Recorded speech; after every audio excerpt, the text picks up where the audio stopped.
Okay, welcome to today's coding session. I've actually tried to do this. The last two sessions we've had connectivity problems, so hopefully we can get through without interruption today.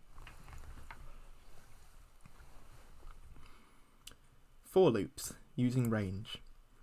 Often we won't be iterating through a specific list or any collection, but rather only want to perform a certain action multiple times. For example, if we wanted to print out a learning loops message 6 times using a for loop, we'd follow this structure. For in print learning loops. Notice that we don't need to iterate through a list with a length of 6. Notice that I get every time I read that wrong. Notice that we need to iterate through a list with a length of 6, but we don't necessarily care what is inside of the list. To create arbitrary collections of any length, we can pair our for loops with the trusty Python built-in function called range. An example of how the range function works, this code generates a collection of 6 integer elements from 0 to 5. So we're going to assign to 6 steps the range built-in function passing in 6. And then 6 steps will be a collection with 6 elements, 0, 1, 2, 3, 4, 5.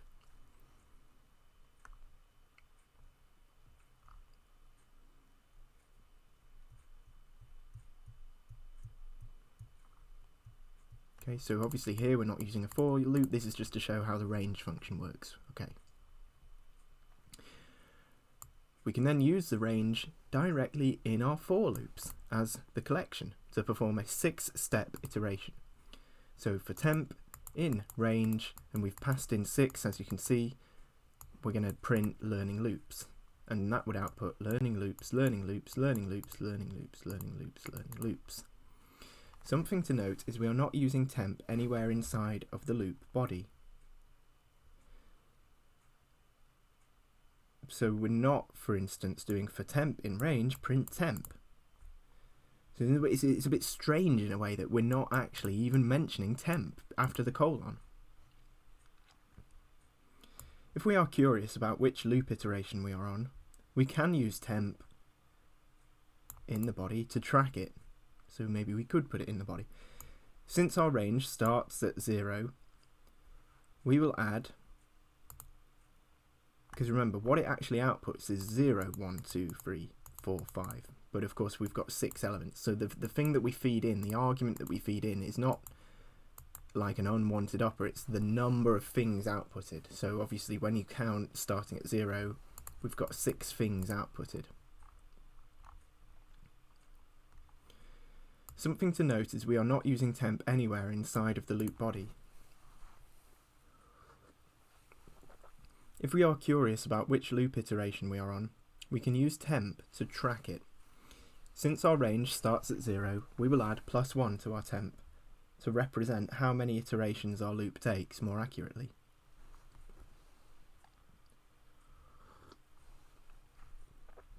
For temp in range 6, we're going to print loop is on iteration number and then stringify temp +1. Because obviously if it's on 0, we want it to actually not just print it's on the 0th step, but 1. So that's why we do +1.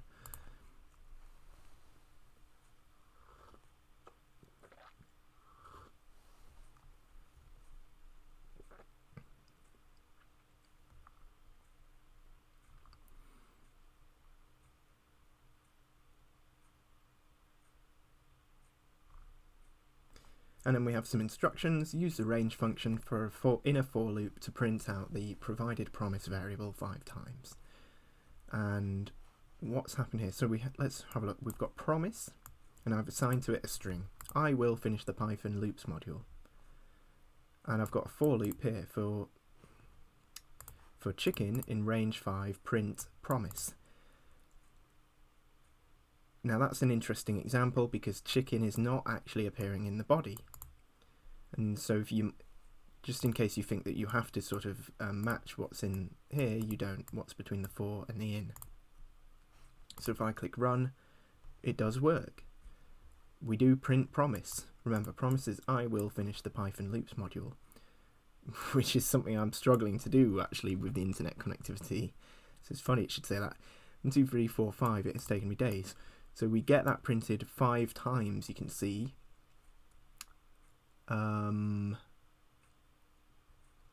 Because the chicken, whatever the temporary variable is in your case, just stands for each step. So 5 times we'll get that printed. For chicken in range 6, we've got another print. We've got this string, loop is on iteration number, and then the stringification of chicken plus 1. Okay, I understand everything there. So here we're not using that promise variable, which is up here at all. We're making a different point here with this for loop. Cool. Next. While loops. Introduction. In Python, for loops are not the only type of loops we can use. Another type of loop is called a while loop, and is a form of indefinite iteration. So the for loops that we looked at before, do you think that those are definite iteration or indefinite iteration? Well, definite iteration. It comes to an end. We don't print the string infinity times. We print it 5 times, if you remember. So it's definite. But now we're talking about indefinite iteration. A while loop performs a set of instructions as long as a given condition is true. The structure follows this pattern: while, conditional statement, colon, and then an action goes here.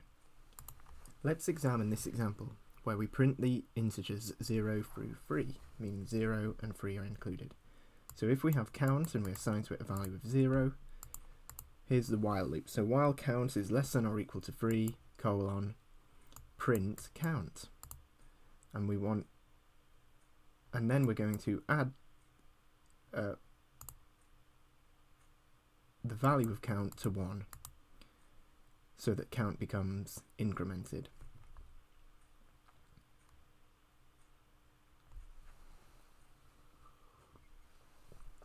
Let's break the loop down. Count is initially defined with the value of 0. The conditional statement in the while loop, so this bit here,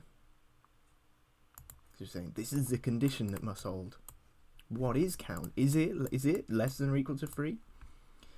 So the conditional statement is count is less than or equal to 3, which is true at the initial iteration of the loop. Right, think about it. 0 is less than 3, so that's true. Count is less than 3. So the loop body executes. And they've put a comment on this line saying, here's the loop body, which is this part. That's the loop body highlighted. Inside the loop body, count is printed, and then incremented by 1. So we print count, and then increment the value by 1. When the first iteration of the loop has finished, Python returns to the top of the loop and checks the conditional again. After the first iteration, count would be equal to 1, so the conditional still evaluates to true, and so the loop continues. This continues until the count variable becomes 4. At that point, when the conditional is tested, it will no longer be true, and the loop will stop.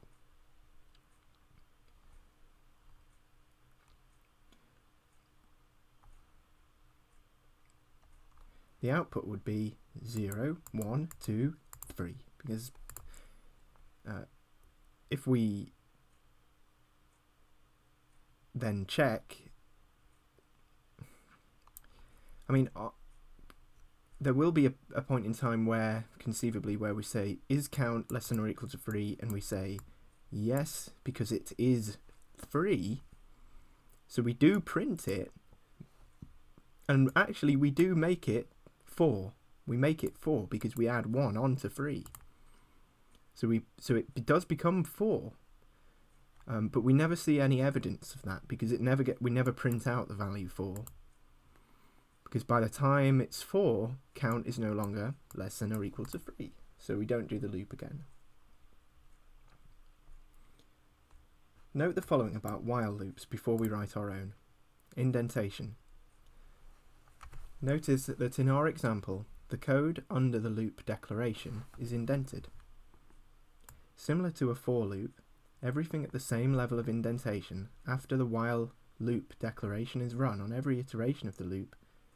Let's read that again. Similar to a for loop, everything at the same level of indentation after the while loop declaration is run. And it's run on every iteration of the loop while the condition is true. So you can see we have the word while, it's a while loop, and then the next line is indented, and indented, and indented, and indented, and indented. So yeah, everything beyond that first line is indented. Hashtag, or rather hash, it's not a tag, hash loop body, print count, count plus 1. And they've put any other code at this level of indentation will run on each iteration. Okay.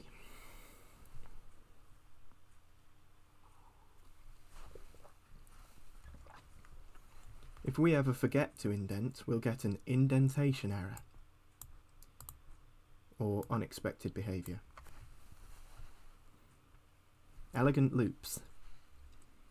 Similar to for loops, Python does allow us to write elegant one-line while loops. Here's our previous example in a single line. So while count is less than or equals 3, and you must remember that colon. Print count, and then semicolon, count iterated, incremented by 1. So we have a semicolon to separate the lines. Note, here we separate each statement with a semicolon to denote a separate line of code. Let's practice writing a while loop. Instructions. 1. Examine the while loop from the narrative in your code editor. There are additional print statements to help visualize the iterations. So you can already just have a quick look. We've got print, print, and print, and print. Quite a lot of print statements here. Run the code to see what happens on each iteration of the loop. When you are finished, comment out the example to make space for the rest of the checkpoints. To quickly comment out the code, use your cursor or mouse, so cursor, mouse, to highlight all the code. And press Command plus / on a Mac or Control and / on a Windows machine. So if I click inside the code editor anywhere and then click Control / what just happened? I'm not sure. I'm going to refresh that. So if I click, so we've got hashtag increment count. I'm going to click after that comment and press Control /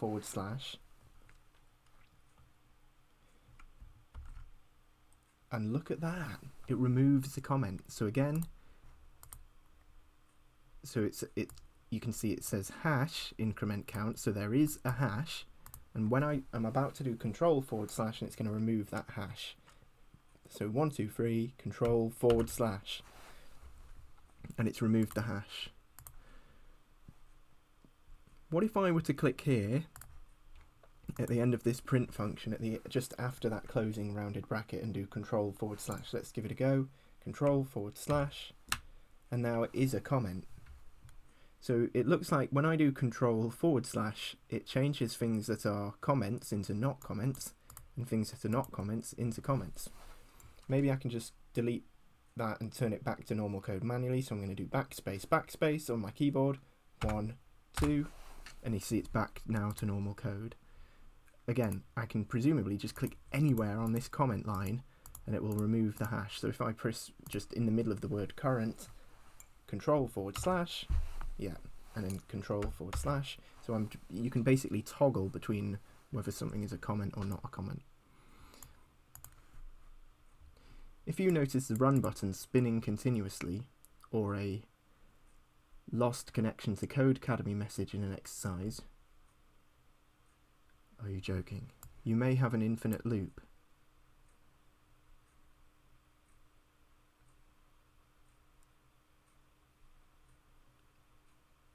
Don't tell me they've been putting that in as a joke. That's really annoying, because I genuinely was abandoning the session because the internet's so bad around here. If the stop condition for our loop is never met, we will create an infinite loop which stops our program from running anything else. To exit out of an infinite loop in an exercise, refresh the page, then fix the code for your loop.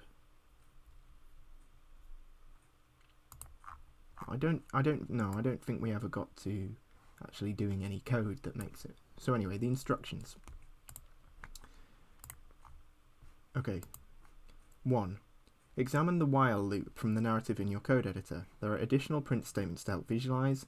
Run the code to see what happens on each iteration of the loop. When you're finished, comment out the example to make space for the rest of the checkpoints. So let's have a look at the code. So it says count, and we've assigned a value of 0 to that. So we can see that line there, yeah? Good.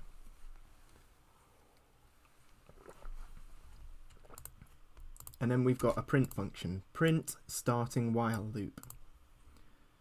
So that should just print, and then we have while count is less than or equal to 3, and then a colon. So I'm just spacing it all out to make it easy. And then it says hash loop body, so that's a comment for putting the body here, so that will be under there, right? So that's part of that. And print if the condition is still true. Well, we know the condition is here. And so print what? Print what if this is true, if the variable is less than or equal to 3, because that's what we're saying. Count is less than or equal to 3. Well, we have a print function here.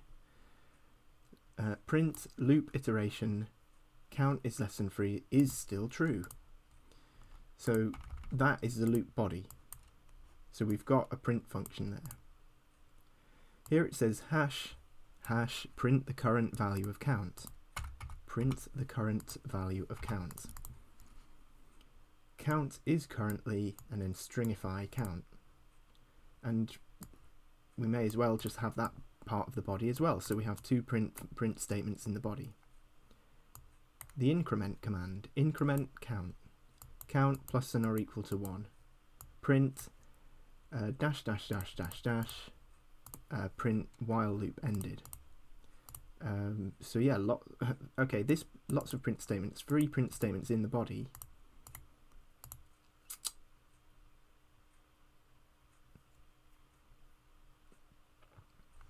Let's just run it. Okay, so we get an error. It says file, home, CC user workspace, problem with line 12. It says there's a syntax error, invalid syntax. What's wrong with this? Increment count. So the selected code count plus or equal to 1 increments the count variable by 1 each time the loop runs. Yeah, this bit here, we know that. This is part of a while loop that continues as long as count is less than or equal to 3. It helps track how many times the code is executed. Yeah, but why am I getting an error? Did you define a variable called countdown and give it the value of 10? No, why would I do that? Right, hold on. So back to the instructions. It just says examine the while loop. 2.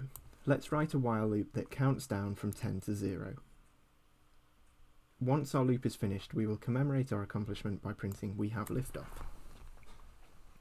As we saw in the narrative, our key components will be a variable to keep track of the count and also help our loop eventually stop, a condition that our while loop will check on each iteration, and several code statements to execute on each iteration of the loop. So let's tackle the first component. So we need a variable to keep track of the count. Create a variable called countdown and set the value to 10.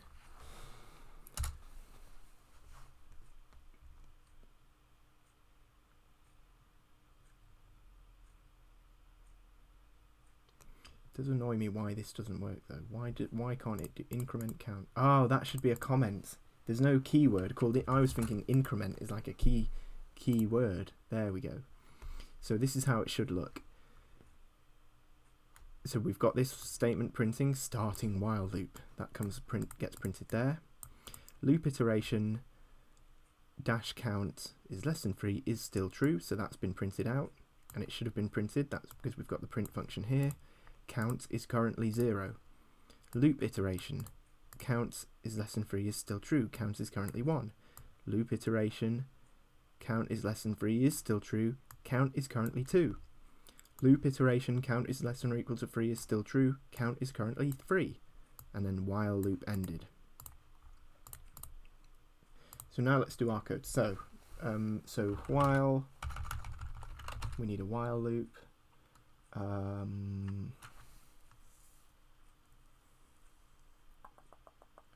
Countdown, it says create a variable called countdown and set the value to 10. Okay, so first step is just countdown. We're going to assign it, assignment operator, and then 10. Okay, we've got a tick on that now. 2, 3. Now let's tackle the actual while loop. Define a while loop that will run while our countdown variable is greater than or equal to 0. So while countdown is greater than or equal to 0, colon, and on each iteration we should print the value of the countdown variable, so print countdown, and we should, and you can put a semicolon there if you want, so I'm going to, we should decrease the value of the countdown variable by 1, so I know that the increment variable is plus equals, so I think the decrement variable must be negative equals. So I'm going to put 1 on that side and countdown on this side. So countdown is going to be decremented by 1. Make sure to only print the value of countdown. Let's try that. Okay, that's worked.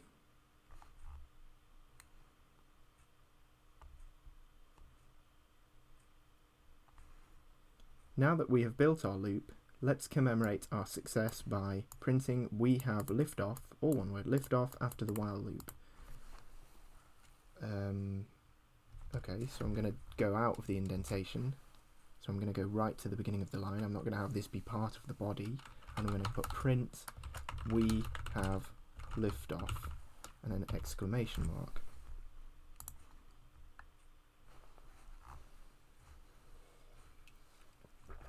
And we're done. Next. While loops lists. A while loop isn't only good for counting. Similar to how we saw for loops working with lists, we can use while loops to iterate through a list as well. Let's return to our ingredient list. Ingredients has assigned to it milk, sugar, vanilla extract, dough and chocolate. We know that while loops require some form of variable to track the condition of the loop to start and stop. Take some time to think about what we would use to track whether we need to start or stop the loop if we want to iterate through ingredients and print every element.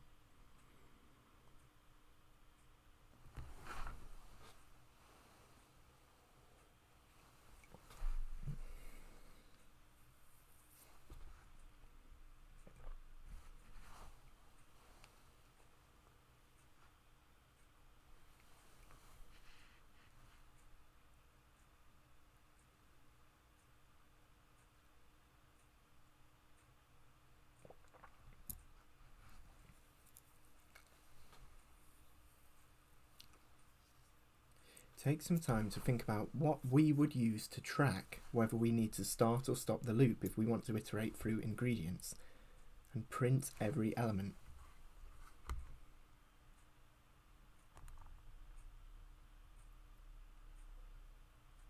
I don't know, just a name of a variable, just an it's just a temporary variable, isn't it? Like before. to think about what we would use to track whether we need to start or stop the loop. Or are we just going to say, okay, stop after you've done 5 elements and do it by number?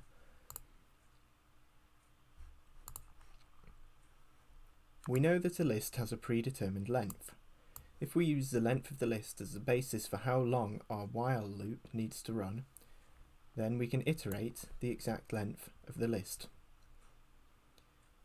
We can use the built-in Python len function to accomplish this. Length would be equal to 5, so length, there's our variable name, length, and we're going to assign to it len, the len function, and we're going to pass in an argument which is ingredients.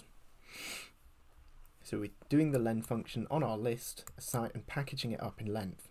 We can then use this length in addition to another variable to construct the while loop. So there's length, and index has assigned to it 0. While index is less than length, colon, print ingredients index, so square brackets used around the word index, and we're going to increment index by 1.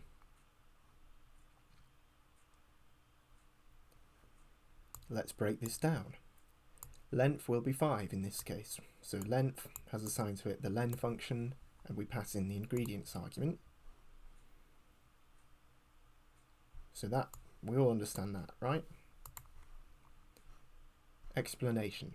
As mentioned, we need a way to know how many times we need our loop to iterate, based on the size of the collection. This comes in the form of our length variable, which stores the value of the length of the list.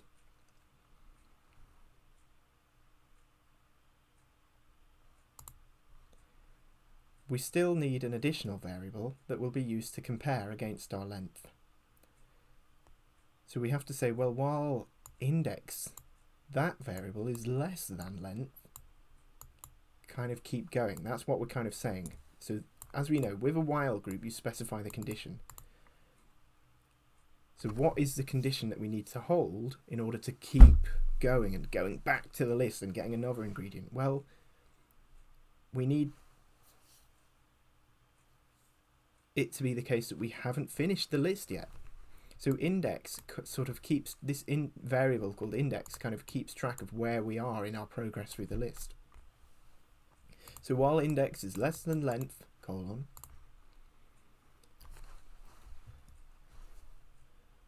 in our while loop conditional, we will compare the index variable to the length of our list stored inside of the length variable.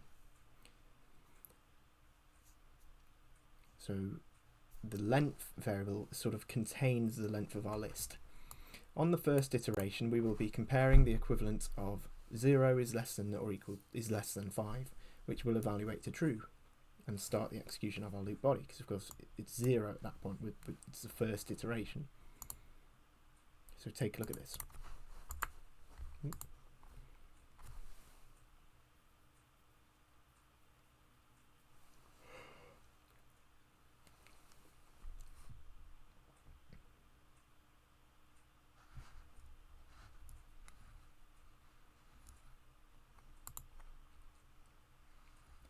So inside of our loop body, we can use the index variable to access our ingredients list and print the value at the current iteration. Since our index starts at 0, our first iteration will print the value of the element at the 0th index of our ingredients list. Then the next iteration will print the value of the element at the first index, and so on.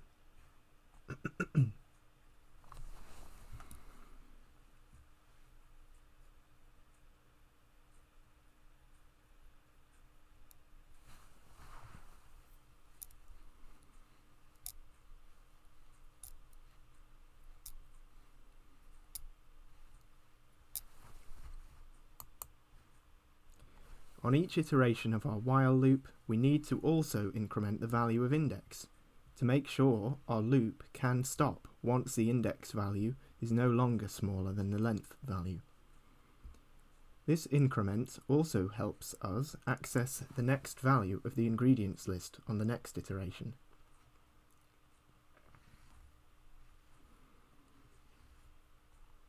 Our final output would be milk, sugar, vanilla extract, dough, chocolate. Let's use a while loop to iterate through some lists.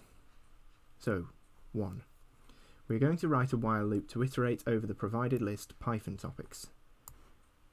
First, we will need a variable to represent the length of the list. This will help us know how many times our while loop needs to iterate. Create a variable called length and set its value to be the length of the list of Python topics. Okay, so it says your code below. So length, and we're going to assign to it, and I'm going to use the len function and then passing Python topics. 2. Next, we will require a variable to compare to our length variable to make sure we are able to implement a condition that eventually allows the loop to stop. Create a variable called index and initialize the value to be 0. Okay, create a variable called index. So I just type index and I'm going to say equals 0, has assigned to it a value of 0. That's all we have to do for now. 3. Let's now build our loop. We want our loop to iterate over the list of Python topics, and on each iteration print, I am learning about, and then the element from Python topics. For this loop, we will need the following components. 1. A condition for our while loop. 2. A statement in the loop body to print from our condition. And 3. A statement in the loop body to increment our index value forward, our index, variable. So just let's finish reading the instructions. The end result should output, I am learning about variables, I am learning about control flow, I am learning about loops, and then modules, and then classes. And you can see those are the elements in our list. So we have variables, control flow, loops, modules, classes. So, oh, and by the way, if you notice the run button spinning continuously or a lost connection to Codecademy message in an exercise, you may have an infinite loop. If the stop condition for our loop is never actually met, we will create an infinite loop, which stops our program from running anything else. To exit out of an infinite loop in an exercise, refresh the page, then fix the code for your loop. So, while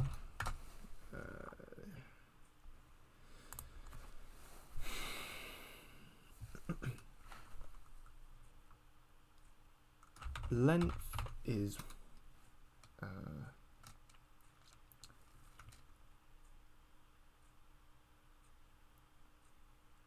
no.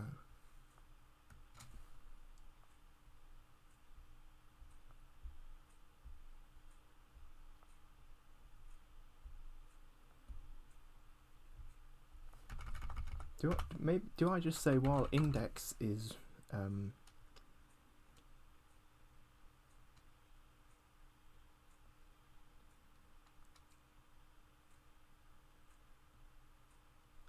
smaller than 5, smaller than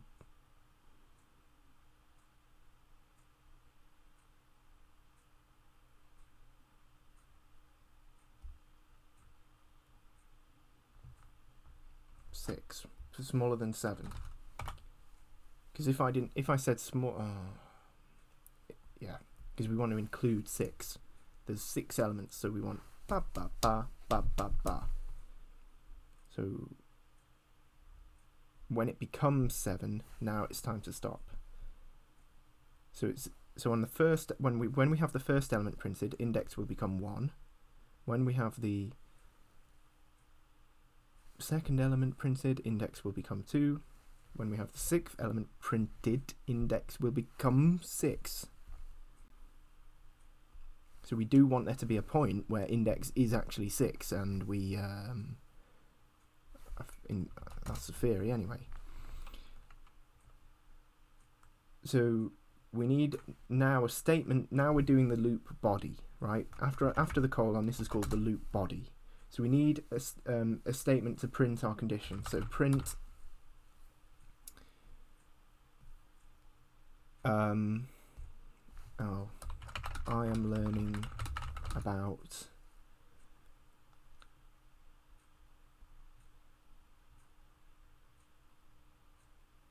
and now we need to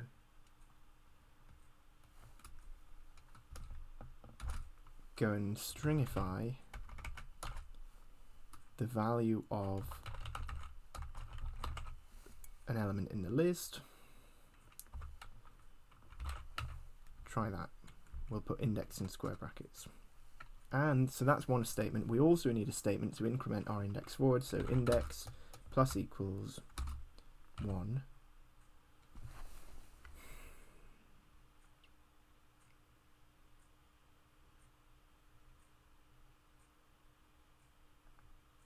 Yeah. So something is wrong with your loop condition. Did you define a while loop that has the conditional that index is less than length? No, I didn't. But I've got a reasonable output. It says I'm learning about variables, control flow loops, modules, and classes. So it's worked. It says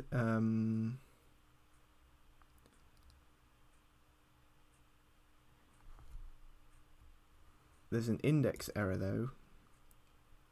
It says line 9 and what mistake have I made? Is it because I've made it so that the loop keeps going until index is less than 7, but it should be at least 6. I made a mistake there. There are 5 elements here. Still get an error. 4. It's not. Should I put 5 for this? While index is less than 5. And I don't get an error in the console anymore.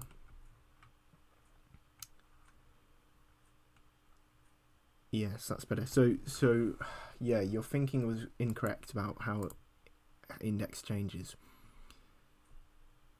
You should associate index being 0 with the printing of a line about variables. You should associate index being 1 with the printing of a line about controls. So 2, this, 3, this, 4, this. So actually having 4 different values for index is fine, and that's the totality of the scope for our condition. Alright, so actually it's when index is less than 5 that is the kind of maximum sort of valid choice. When index is actually 5, now we don't want that. But we get this message saying something is wrong with your loop condition. Did you define a while loop that has the conditional that index is less than length? No, I didn't. Why do I need to do that?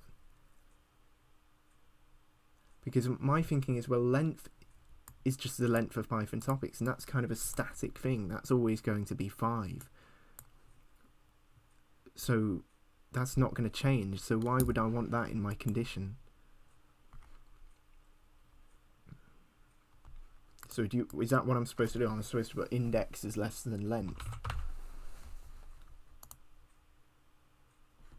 Okay, and I get a tick. But I'm not really happy with that.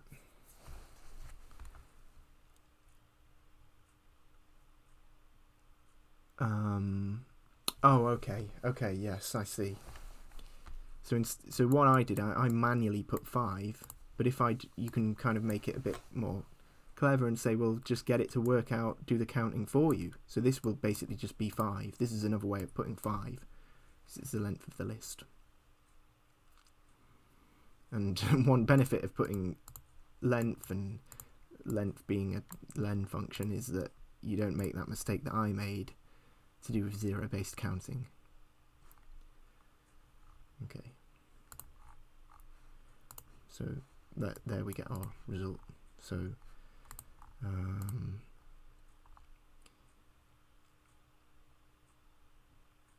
yeah, you've got to remember that the incrementing of the index value happens after the printing. So actually, yeah, it doesn't, we do get a printing for 0. So that means we get one element for 0, another for 1, another for 2, and that's the crucial insight. So actually, it is when it's less than 5, because the fourth printing, when we print for the value of 4 for index, we'll have had 5 elements, because that is fourth, a part of third, second, 0. Yeah, so I hope that makes sense. Okay, let's finish there.